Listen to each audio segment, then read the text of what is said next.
সোমনাথ স্বামী সব করিয়েছে বলে আদালতে ঢোকার সময় দাবি করলেন পাপ্পু সিং। ভিকি যাদব খুনে গ্রেফতার সাংসদ অর্জুন সিং এর ভাইপো পাপ্পুকে আজ ব্যারাকপুর মহকুমা আদালতে পেশ করে পুলিশ। কোনো রকম গন্ডগোল এড়াতে আদালত চত্বরে ছিল কড়া নিরাপত্তা, আর সেখানেই এই মন্তব্য পাপ্পু সিং এর।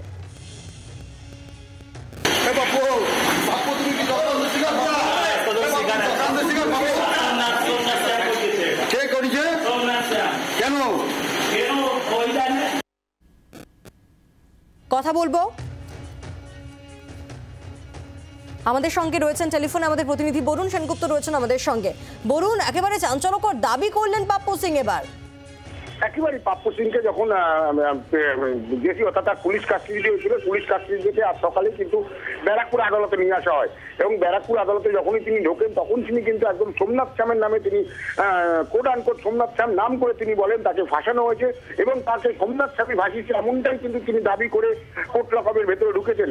আজ কি হয় সেদিকে কিন্তু তাকিয়ে রয়েছে ভাটপাড়া ও জগদ্দল অঞ্চলের মানুষ। তার কারণ হচ্ছে যে এই পাপ্পু সিং এর 5 দিনের পুলিশি হেফাজত হয়েছিল, আজ আদালত কি আদেশ দেয় বা নির্দেশ দেয় সেদিকে কিন্তু তাকিয়ে রয়েছে। এই মুহূর্তে কিন্তু আদালত চত্বর অর্থাৎ ব্যারাকপুর আদালত চত্বর একেবারে পুলিশ দিয়ে মুড়ে ফেলা হয়েছে, যাতে কোনো রকম আইন শৃঙ্খলা গঠিত কোনো রকম অকৃতিকর ঘটনা না ঘটে, তার জন্য কিন্তু পুলিশ দিয়ে মুড়ে ফেলা হয়েছে ব্যারাকপুর আদালত চত্বর। একেবারে প্রত্যেকটা গেটে কিন্তু পুলিশ মুড়ে ফেলা হয়েছে।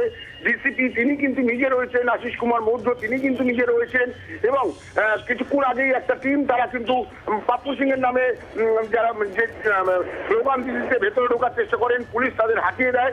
পুলিশের যেটা বক্তব্য যে কোনো রকম আইন শৃঙ্খলা অবনতি না ঘটে বা কোনো রকম আইন শৃঙ্খলাগত কোনো না ঘটে, তার জন্য কিন্তু পুলিশ একদম সদা জাগ্রত রয়েছে। আজকে কিন্তু টান উত্তেজনা বলা যায় ব্যারাকপুর আদালত চত্বর জুড়ে।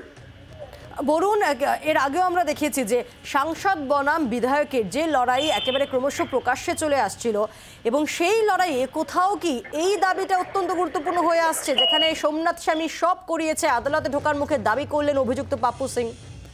একেবারে যে দাবি কিন্তু অর্জুন সিং এতদিন ধরে করে আসছিল বা সোমনাথ শ্যাম যেভাবে অর্জুন সিং এর নামে বলে আসছিল, গতকাল আমরা দেখেছি যে অর্জুন সিং সেটাকে খণ্ডন করে বলেছেন তিনি আর এ সম্বন্ধে কোনো কিছু বলবেন না, কারণ উচ্চ নেতৃত্ব তাকে বারণ করে দিয়েছেন, অর্থাৎ সুব্রত বক্সী তাকে বারণ করে দিয়েছেন। কিন্তু আজকে পাপ্পু সিং ঢোকার আগে যে কথা তিনি বলে গেলেন সেটা কিন্তু একটা তাৎপর্যপূর্ণ বিষয়। তাকে কিন্তু একেবারেই তিনি কোর্ট দিয়ে বলেন যে সোমনাথ স্বামী তাকে ফাঁসিয়েছে এবং সোমনাথ শ্যাম তাকে গ্রেপ্তার করিয়েছে, এমনটাই কিন্তু পাপ্পু সিং এর দাবি।